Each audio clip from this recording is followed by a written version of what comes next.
Well, thank you, Madam Vice President. First of all, I want to thank a group of senators, Democrats and Republicans, for doing what they told me they would do. The death of this legislation was mildly premature, as reported. They said they're willing to work in a bipartisan manner, and I want to thank them for keeping their word. That's just what they did. After years and years of infrastructure week, we're on the cusp of an infrastructure decade that I truly believe will transform America.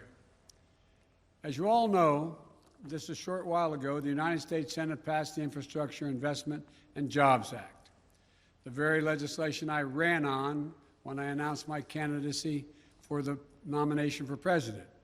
A historic investment in the nation's roads and highways, bridges and transit, and our drinking water systems and broadband, clean energy, environmental cleanup, and making infrastructure more resilient, and the climate crisis much more in our minds is how do we deal with it.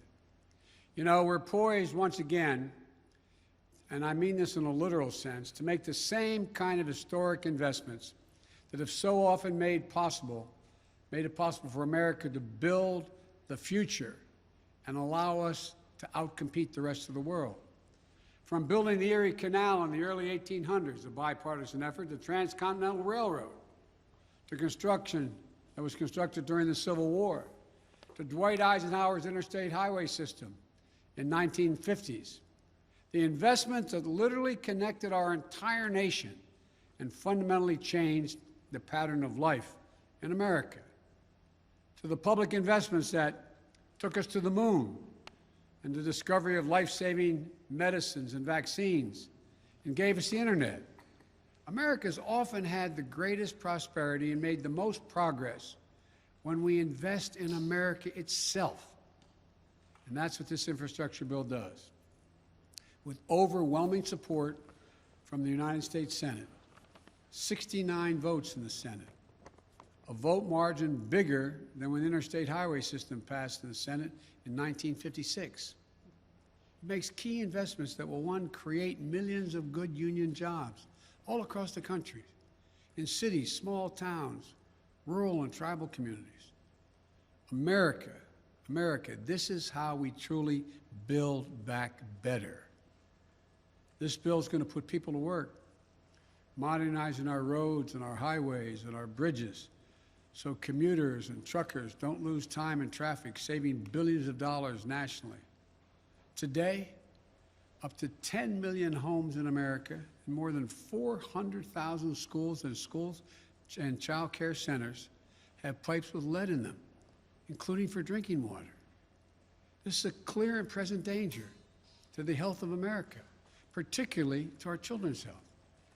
This bill is going to put plumbers and pipe fitters to work, replacing all the nation's lead pipes so every child, every American, can turn on a faucet at home or in school and know they're drinking clean water.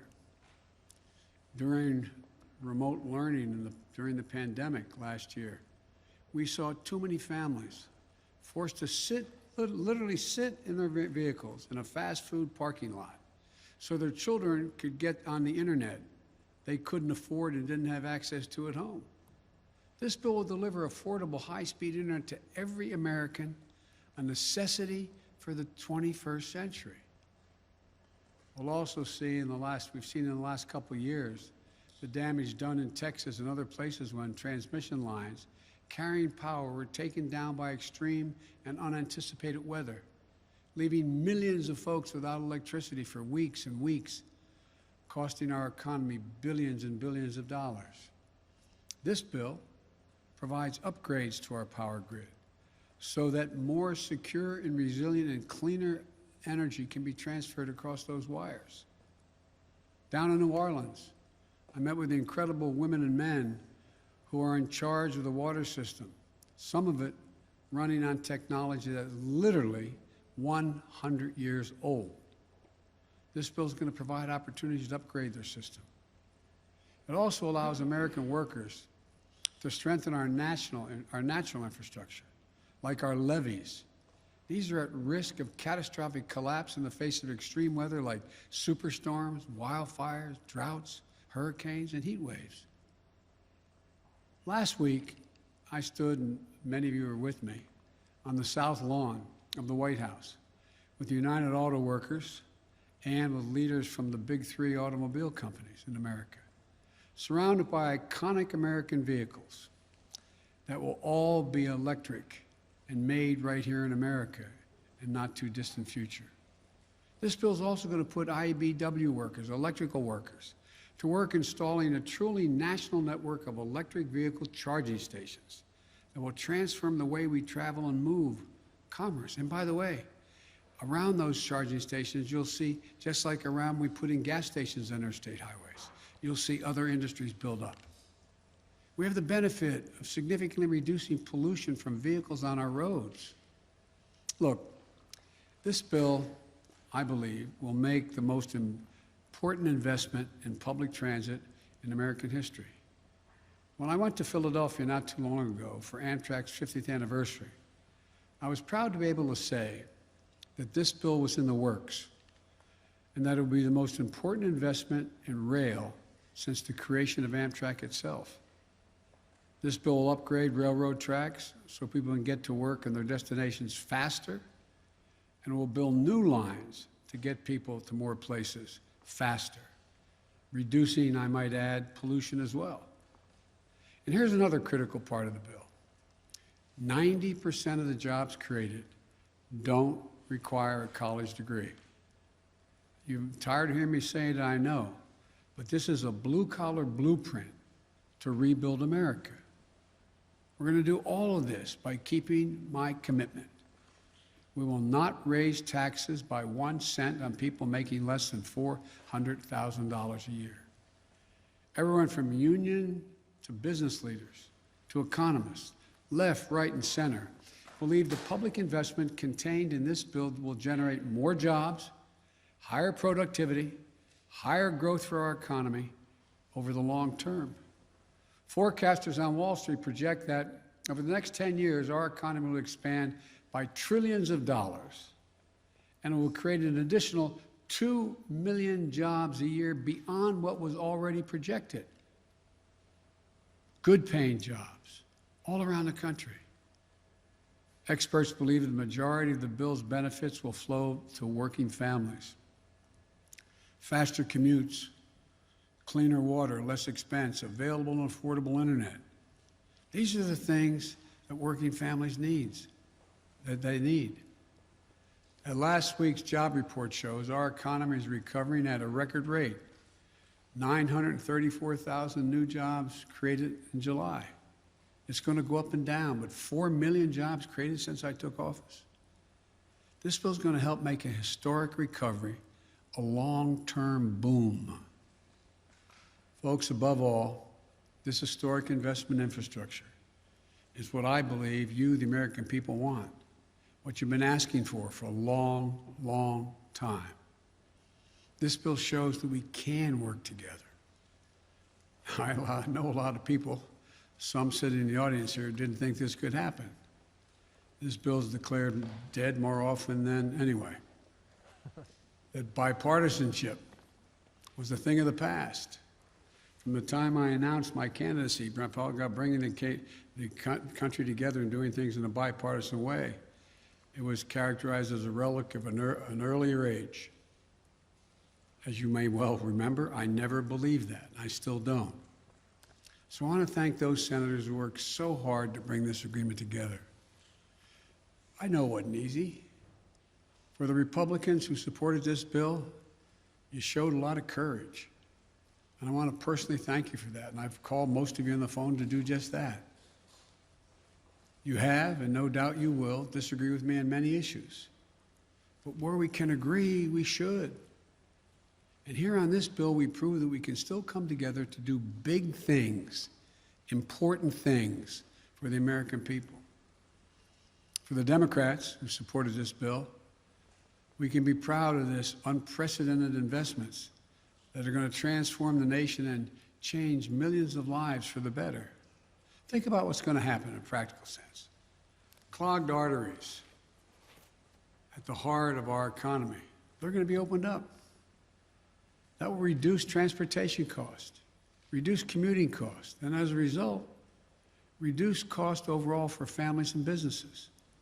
And there's safety provisions being, as I said not long ago, everyone can tell you what the most dangerous intersections in their communities are. There's money in there to deal with those specific needs. Thousands of bridges will be safer and more accessible.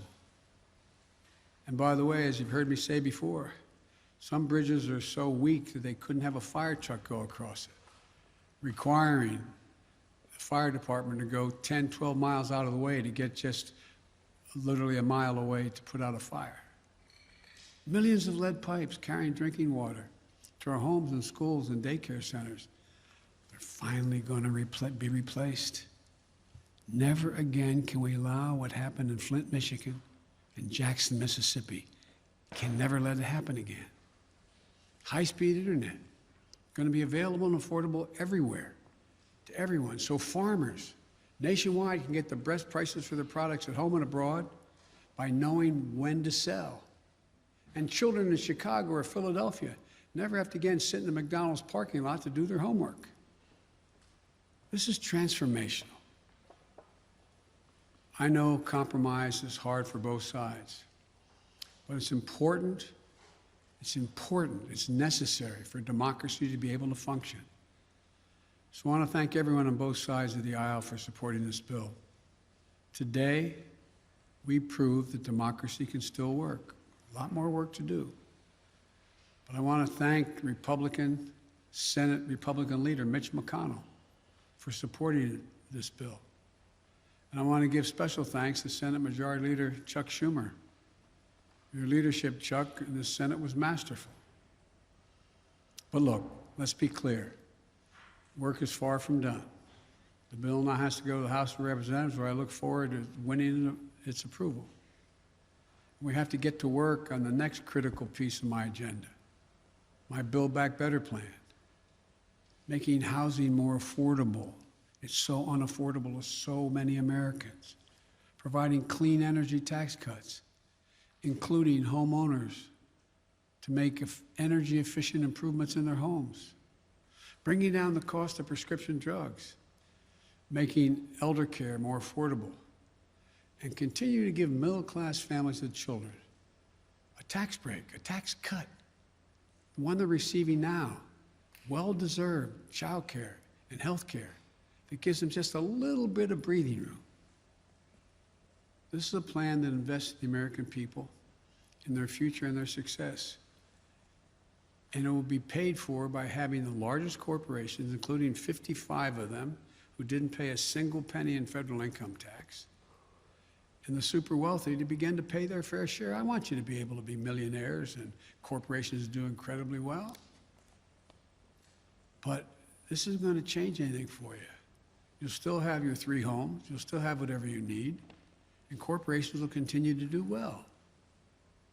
I have more to say about this later as the Senate continues to work. But today, I'm happy to mark this significant milestone on the road toward making what we all know are long overdue, much needed investments in basic, hard infrastructure of this nation. I truly believe that this bill proves the voice of the people will be heard, and we can all come together to make a difference in people's lives. As you heard me say it before, and I apologize for repeating it, but there are no Republican bridges or Democratic roads. This is a moment that lives beyond the headlines, beyond partisan sound bites, beyond the culture of instant outrage, disinformation, and conflict as entertainment. This is about us doing the real hard work of governing. It's about democracy delivering for the people. This is about winning the future. It's about doing our job. This is about building an economy from the bottom up and the middle out, giving everyone a decent chance at a decent life. And by the way, when the bottom and middle do well, the wealthy do very, very well. Nobody gets hurt. This is what I call governing and government doing its job, ensuring everybody's better off. As I've said many times, and I'll say it again today, we are the United States of America. And there's nothing we can't do if we do it together. So thank you. God bless you all, and may God protect our troops. Mr. President, your reaction to the day. Darlene of AP. Darlene, AP. Yes, thank you. What is your reaction to Governor Cuomo's his announcement that he's stepping down? You called on him to resign. Did you think he would? I respect the governor's decision, and I respect the decision he made. Mr. President, how concerned are you right now about children in schools, given that 94% of children, many of them unable to get vaccinated because they're too young, have now tested positive? What are your concerns, and how concerned are you that schools will not be able to stay open as you've asked for? My concerns are deep, and I'm very concerned. And we all know why. Look, I understand that there are millions of people who decided, adults, who decided not to get vaccinated. And I understand that to badger those folks is not likely to get them to move and get vaccinated. But I also understand that the reason children are becoming infected is because in most cases they live in low vaccination rate states and communities, and they're getting it from unvaccinated adults. That's what's happening. And so my plea is that for those who are not vaccinated, think about it. God willing, the FDA is going to be coming out in a reasonable time frame to say this vaccine is totally safe. We've seen millions of doses around the world, 1 billion doses already. And we know how it's transmitted. And one of the things that I find a little disingenuous, when I suggest that people in zones where there is a high risk wear the mask like you all are doing, I'm told that government should get out of the way and not do that. They don't have authority to do that. And I find it interesting that some of the very people who are saying that, who hold government positions, are people who are threatening that if a school teacher asks a student if they've been vaccinated, or if a principal says that everyone in my school should wear a mask, or the school board votes for it, that governor will nullify that. That governor has the authority to say you can't do that. I find that totally counterintuitive and, quite frankly, disingenuous. Do you have presidential powers to intervene in states like Texas and Florida where they are banning mask mandates? I don't believe that I do thus far. We're checking that. But there are on federal workforce I can. And I think that people should understand, seeing little kids, 4, 5, 6 years old, in hospitals on ventilators, and some of them passing, not many, but some of them passing. It's almost, it's just, well, I should not characterize it beyond that. On Andrew Cuomo, his resignation, what impact, as the head of the party, what impact does his resignation have on the Democratic Party? I think the impact is all on Andrew Cuomo and his decision to make that judgment, and I respect his decision. On Afghanistan, in just the last few days, multiple cities in Afghanistan have fallen to the Taliban. There's irrefutable evidence that a vast majority of those Afghan forces cannot hold ground there. Has your current plan to withdraw U.S. troops changed at all? No. Look, we spent over $1 trillion over 20 years. We trained and equipped with modern equipment over 300,000 Afghan forces. And Afghan leaders have to come together. We lost death and injury, thousands of American personnel. They've got to fight for themselves, fight for their nation. The United States, I'll insist we continue to keep the commitments we made of providing close air support, making sure that their Air Force functions and is operable, resupplying their forces with food and equipment, and paying all their salaries. But they've got to want to fight. They have outnumbered the Taliban, and I'm getting daily briefings. I think there is still a possibility. You have a significant new Secretary of Defense, our equivalent of Secretary of Defense in Afghanistan, Bushmullah Khan, who's a serious fighter. I think they're beginning to realize they've got to come together politically at the top. But we're going to continue to keep our commitment. But I do not regret my decision. To this side. Yes, ma'am.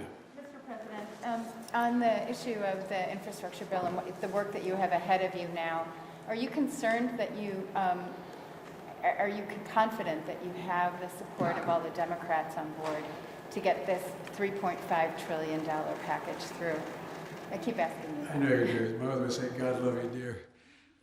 Look, I have, as I said, and I'm not referring to you in particular, just overall. I was going over some of the quotes from the moment that I got elected, how my plan was dead.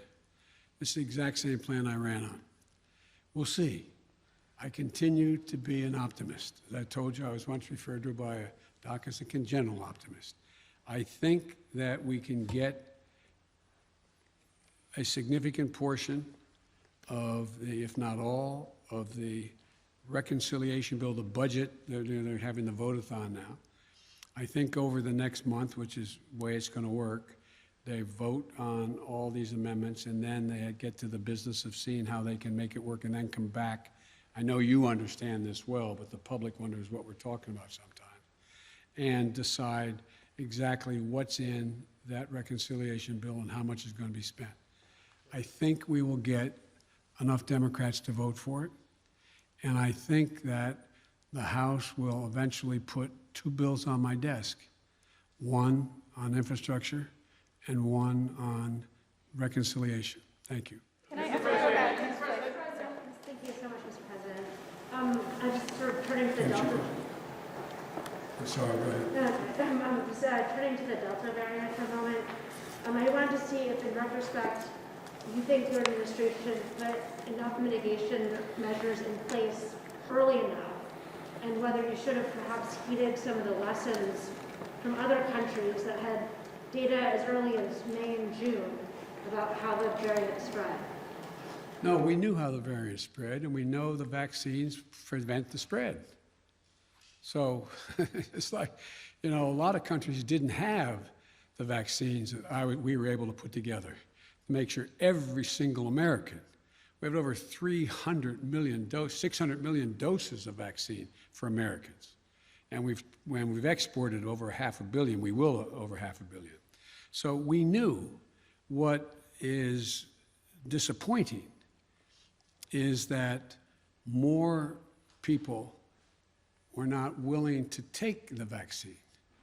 We've done everything in our power. Well, I shouldn't say there's probably more. We will do more.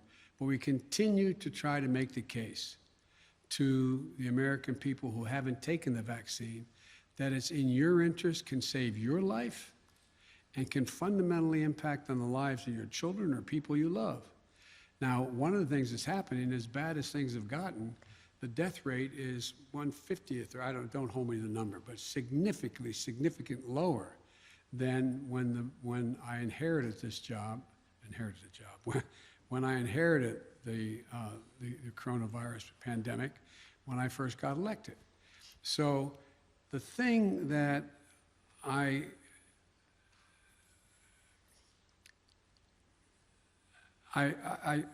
continue to hope that people will overcome their fears, because their fears are based on, some are just as a political statement, but very few. I think most people are worried, and that's why I'm hoping that the FDA will say that we permanently approve of these vaccines because we have enough for everyone. And I'm hoping that as people realize, and it is picking up, vaccines are picking up, but not at the rate they were before. Remember, I was setting up, stadiums, sports stadiums, and we're doing thousands of vaccines a day. And I wish I could have thought of something beyond what we've thought of that make everybody want to get the vaccine, but that hadn't been the case. Now, at a federal level, what I'm going to be doing is making sure that they understand that I do have authority to say if you're going to come into this building, into a federal building, that you have to have been vaccinated or show that or be wearing a mask. And I think that I'm going to use, and I anticipate that it's probable that the Defense Department will, as they put in place all the mechanisms needed to be able to, in fact, impose or initiate a mandate for all the regular forces and reserves to get vaccinated. But I continue to be hopeful. You see, I had a long talk, I had a talk with Governor Asa Hutchinson, who said he made a mistake.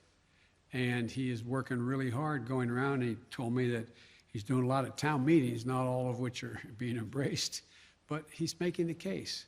We're going to continue to make the case.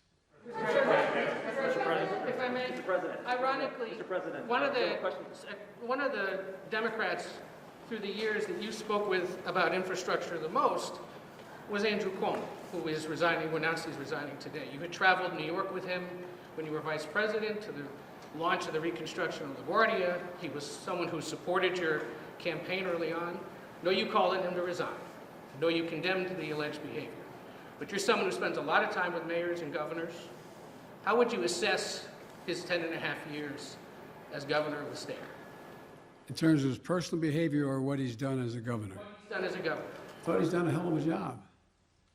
Thought he's done a hell of a job. And I mean, both on everything from access to voting to infrastructure, the whole range of things. That's why it's so sad. Okay, the last question, right here. Sure, Mr. President. I have a question about the significance of the bipartisan nature of the infrastructure agreement. Are there lessons learned from that agreement that can be applied to voting reform, police reform, or LGBTQ civil rights? By you guys or by me? By anyone. I'm sorry, I shouldn't kid, because I was just reading about 50 statements from very serious press people about how my whole plan was dead from the beginning. Mm-hmm. Look, the lesson learned is being willing to talk and listen. Listen. Call people in. No, let me finish it. And I think the lesson learned is exposing people to other views. And so that's why from the beginning, on all the subjects you raised, I've sat with people and listened to their positions, some in agreement with where I'm in, some in disagreement. And so I think it's a matter of listening. It's part of democracy. Thank you all so much. Sir, why have you not named an FDA commissioner? To this point? I'm not going to comment any more on Andrew Cuomo. You haven't named an FDA commissioner? Why have you not named an FDA commissioner, sir? Say again? You haven't named an FDA commissioner yet. I was wondering why you haven't found or named a permanent FDA commissioner yet. We're working on that very hard to make sure we get it passed. Yes. Question for you on infrastructure, but can I quickly follow up on your comment on Governor Cuomo?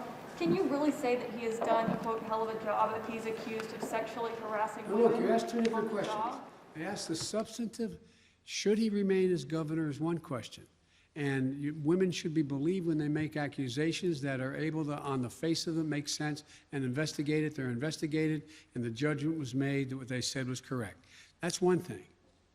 The question is, did he do a good job on infrastructure? That was the question. He did. The question was, how did he do as a governor? No, He's the accused question of sexually was, harassing. correct me if I'm wrong.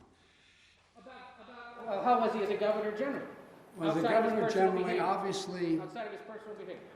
outside of his personal behavior? But Okay. can you separate the two? Since it No, was I'm all- not. I was asked a specific question. Okay. I'm trying to answer specifically. What do you want to ask me specifically? Well, I'd like to ask you about infrastructure as well. Given that you have said this is such an urgent bill that needs to be passed, why not have the House take it up immediately for a vote?